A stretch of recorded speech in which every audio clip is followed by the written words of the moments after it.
Первый заместитель председателя правительства Ингушетии Багаудин Аздоев на совещании под председательством Юнусбека Евкурова доложил о ходе строительства участка трассы «Кавказ» протяженностью 26 километров, самого крупного дорожного проекта в СКФО.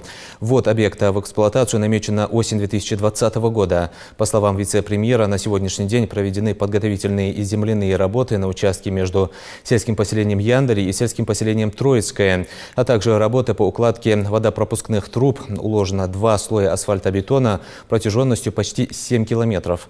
Вице-премьер отметил необходимость скорейшего завершения работ по формированию документации по планировке территории. Это нужно для того, чтобы Росавтодор своевременно выплатил компенсации собственникам земельных участков и объектов недвижимости, попадающих в зону строительства. Юнусбек Евкуров поручил членам правительства региона создать межведомственную комиссию для оперативного решения проблем, связанных с формированием документации объектов недвижимости, попадающих в зону строительства трассы.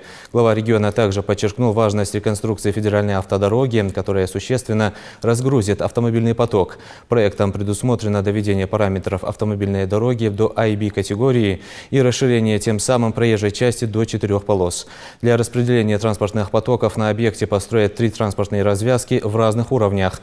Существующий мост через реку Сунжа реконструируют, а рядом построят новый. По итогам совещания оказывалось необходимое содействие заказчику, проектировщику, подрядчикам. В оперативном представлении необходимой документации муниципальными образованиями были поставлены задачи Кавказского управления Ростехнадзора по выявлению и профилактике нарушений, влияющие на безопасность дорожного движения. На сегодняшний день по объектам ведутся следующие работы. Это Яндари и Троицкое, выполнены подготовительные работы, земляные работы, устройство железобетонных водопропускных труб. Уложены 2 слоя асфальтобетона протяженностью 6,9 километров. Трасса линейного объекта строительства разделена на пикеты. Расстояние между пикетами 100 метров. Также от кафе Тушоли до Яндари завершены работы по устройству железобетонных водопропускных труб и возведению земляных работ. Сейчас идет работа в сельском поселении Барсуки.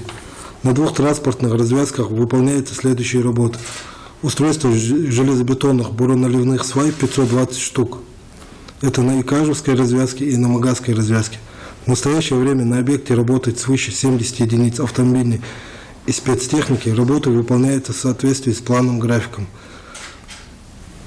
Освоение на 2018 год составило 900 миллионов рублей, в 2019 году 400 миллионов рублей.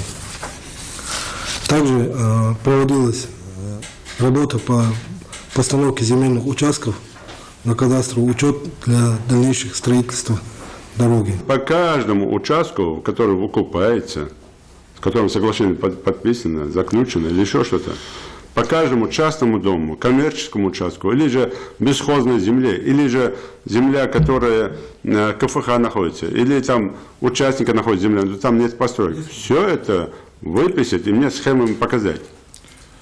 Схемы показать. Я вам даю 2 дня для этого. Во всех регионах красиво все это делают, ремонты, оформляют.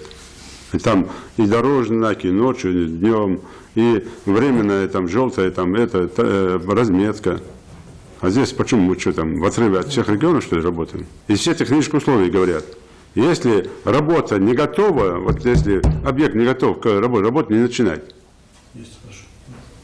Потому что вы сейчас что-то делаете, завтра будет какая-то авария или что-то случится, как Лечхаджиев об этом говорил. И в итоге у тебя получится целый блок проблем.